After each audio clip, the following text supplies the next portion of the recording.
Have you ever considered the fact that Satan is watching you? Now, in one sense, intellectually, if we thought about it a minute, we would say, well, of course, I guess that would be correct. But have we ever studied the doctrine? Think with me. Today and tomorrow and the next few days, I'm going to talk with you about Satan watching our life, God watching our life, and how different those two really, really are.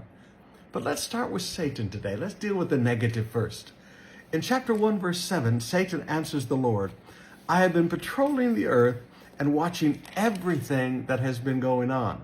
And over in chapter 2, verse 2, Satan says it again. I have been patrolling the earth and watching everything that's going on. Now notice, Satan says, I'm patrolling. He has to patrol. He has to move because Satan is not omnipresent.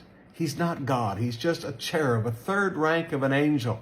God is God. God is omnipresent. God sees everything all at once. Satan is just a cherub, and so he has to move around. But he is watching. And it says he watches everything going on.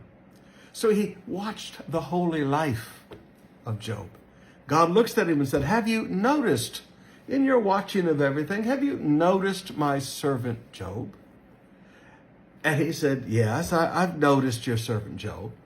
And he had noticed that the servant Job was a man who was blameless, a man of complete integrity, a man who feared or respected God, and a man who stayed away from evil.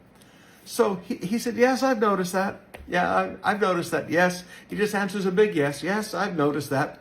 He'd noticed that Job avoided evil, stayed away from it. He noticed the heart of Job was full of fear of the Lord, full of respect for God. He noticed that Job lived a holy life. And then in chapter 2, verses 3 and 4, he was faced to notice that he had been unsuccessful in turning Job's heart against God.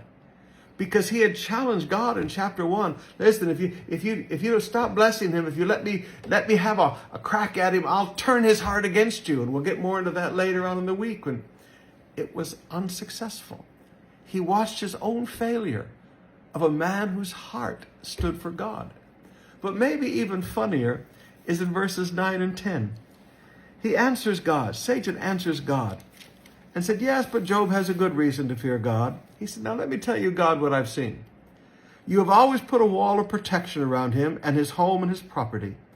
You have made him prosper in everything he does. Look how rich he is. Satan watched the blessings of God come upon Job's life, and he was helpless to stop it. There was nothing he could do to stop it. All he could do was watch God's blessing and watch God's protection upon Job's life. Now, I'm going to stop there today. We'll get more into this tomorrow. But I want you to understand, all Satan can do is watch. God's hand is upon your life.